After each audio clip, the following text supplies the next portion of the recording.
Iran पर आज America में बहुत बड़ी बैठक होने वाली है। ईरान पर अंतिम फैसला ले सकते हैं ट्रंप। ईरान में हर तरह के विकल्पों पर होगी बात। ईरान के हालात पर लगातार अपडेट ले रहे हैं ट्रंप और बताया जा रहा है कि आज फैसला हो सकता है, वो फैसला जो ईरान का मुस्तकबिल तय करने वाला फैसला होगा। लेकिन क्या ईरान इस तरीके से अपने हिस्से की किस्मत किसी और को लिखने देगा, या उसकी मिसाइलें ये तय करेंगी कि ये सपना ही रहेगा अमेरिका का? UEM जयपुर एक आदर्श लक्ष्य है। भावी छात्रों के लिए अच्छी नौकरी, भविष्य के लिए तैयार कौशल के साथ अच्छी शिक्षा। अगली खबर देखिए, ईरान पर अमेरिका में हाई लेवल मीटिंग। ट्रंप के साथ उनके मंत्री भी मौजूद रहने वाले हैं, जिसमें पीट हेगसेथ और JD वांस भी रहेंगे इसमें मौजूद। ईरान में हस्तक्षेप का बनेगा प्लान। वेनेजुएला के बाद अमेरिका के खास तौर से मंत्री इस समय उनके हौसले आली हैं और कहा यह जा रहा है कि ट्रंप को जो कहा जा रहा है उस तरीके से वो चला रहे हैं। क्या यहां एक बार फिर ट्रंप कोई एक्सट्रीम स्टेप लेते हुए दिखाई देंगे इन लोगों की वजह से?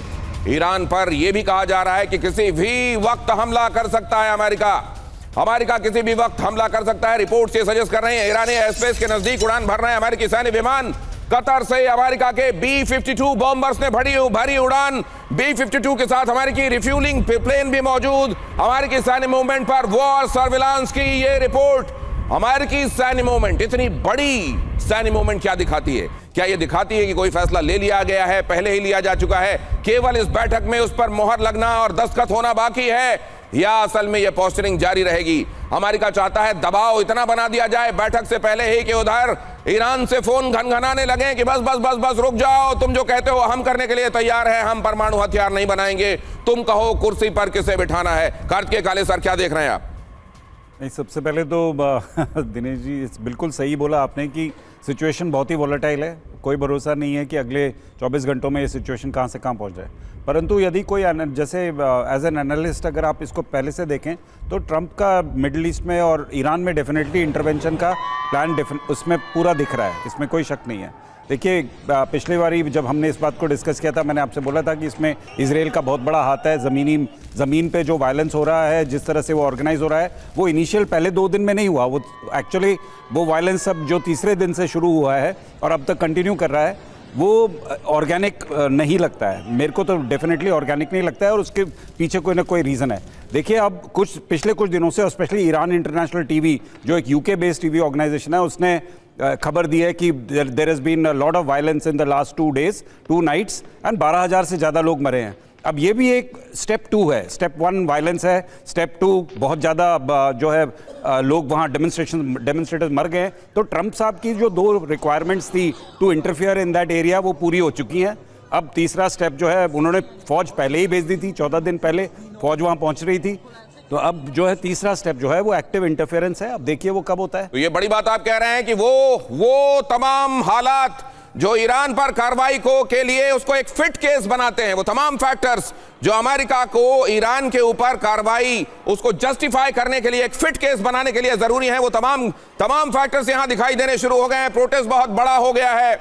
तेहरान में कुछ एक व्यापारियों के जरिए शुरू हुआ है प्रोटेस्ट। 28 दिसंबर को जो शुरू हुआ था, वो बढ़ते बढ़ते इतना बढ़ गया कि उसने पूरे ईरान को, पूरे 31 सूबों को अपने चपेट में ले लिया है।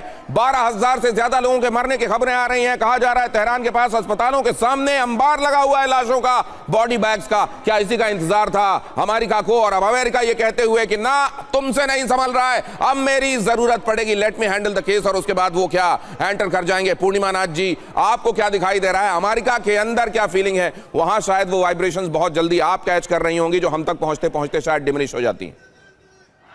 नमस्ते, thank you so much for having me. जय हिंद। के पहले तो मैं आपको एक क्वेश्चन पूछना चाहती हूँ, आज तक आपने कोई भी प्रोटेस्ट इस स्केल पे, इस लेवल पे ऑर्गेनिक होते हुए देखा है? इसके पीछे किसी का हाथ आपने कभी देखा है? किसका हाथ यूजुअली होता है? बट अनफॉर्चुनेटली यहाँ पे क्या हो रहा है कि ईरान में हम अगर थोड़ा सा पीछे जाके देखें, मैम आपने जो पूछा है महत्वपूर्ण है, और मेरे अंदर जो इस सवाल का उत्तर आया वो मैं आपके सामने रखना चाहता हूं।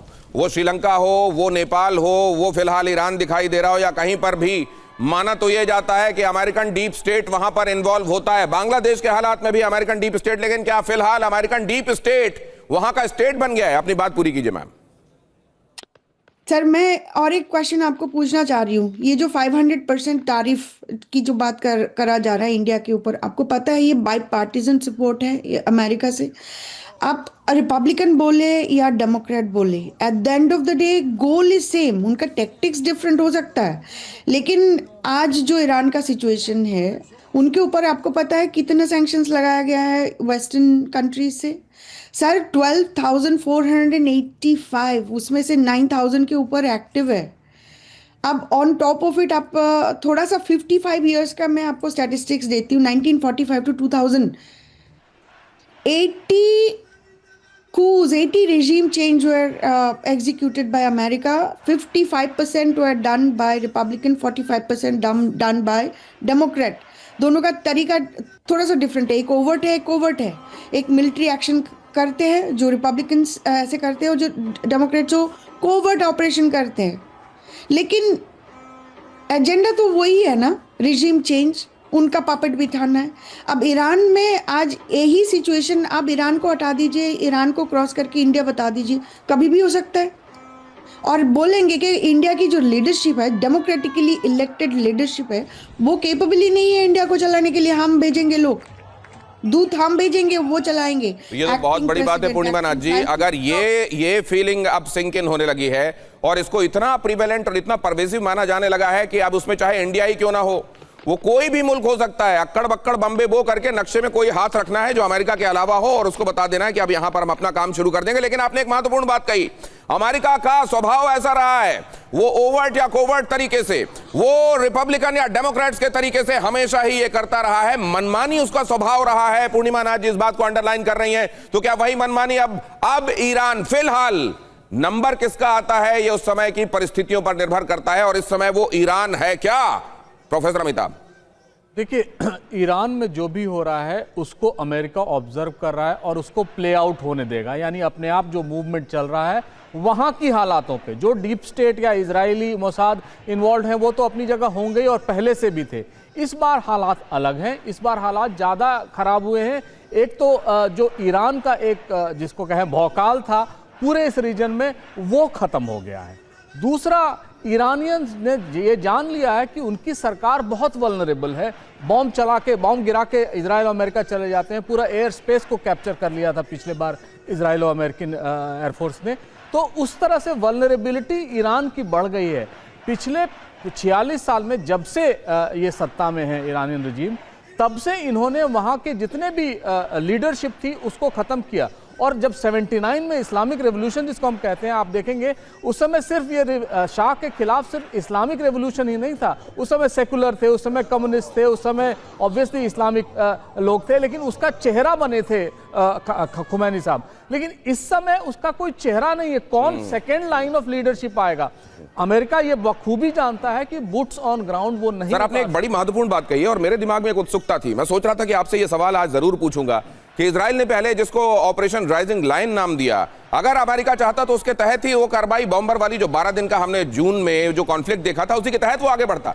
उसने उसको अलग नाम दिया, ऑपरेशन मिडनाइट हैमर नाम दिया। तो अमेरिका भी सत्ता परिवर्तन चाहता है, लेकिन वो चाहता है कि जरूरी नहीं राजा पहलवी उसका जो झंडा, उनका जो झंडा था ऑपरेशन राइजिंग लाइन, उस समय वो उगता हुआ सूरज और वो कूदता हुआ जो उसमें शेर दिखाई देता है, इसलिए इसका नाम बदलकर मिडनाइट हैमर। वहां सत्ता परिवर्तन चाहा तो जा रहा है, लेकिन ये नहीं चाहा जा रहा है कि रजा पहलवी कोई इंपोज किया जाए, उसके अलावा भी कोई हो सकता है। क्या ये बात भी चल रही है प्रोफेसर अमिताभ? बहुत जल्दी से देखिए, आपने देखा होगा वेनेजुएला में उन्होंने कोरिना मचाडो को वहां इंस्टॉल नहीं होने दिया। वो जानते थे कि इनका इन्वॉल्वमेंट बढ़ जाएगा। उसी तरह शाह रजा पहलवी के बेटे को भी ये नहीं चाहते हैं वहां इंस्टॉल किया जाए, क्योंकि उनका इन्वॉल्वमेंट बढ़ेगा। जब उनका इन्वॉल्वमेंट बढ़ेगा तो उनकी कमिटमेंट्स, उनके सोल्जर्स, ये सारे मारे जाएंगे। लेकिन ईरान इस समय अगर कोई गलती करता है, जो अपने उसके इराकी और जो हुती मिलिशिया हैं वो अभी भी एक्टिव है, कहीं सोल्जर्स को, अमेरिकन सोल्जर्स को हताहत हुआ, तब वो बात बिगड़ेगी। और वो एक बहुत अच्छी एनालॉजी आपने दी है, ये हमारे दर्शकों को ये बताने के लिए काफी कि अगर वेनेजुएला की तर्ज पर ईरान के ऊपर भी एक्शन लिया जाने वाला है तो वहां मारिया कोरेना मचाडो को लेकर ये तय नहीं है। कहा तो गया था, समझा भी यही जा रहा था कि कुर्सी पर उनको इंस्टॉल कर दिया जाएगा, लेकिन ऐसा अभी तक नहीं हुआ है।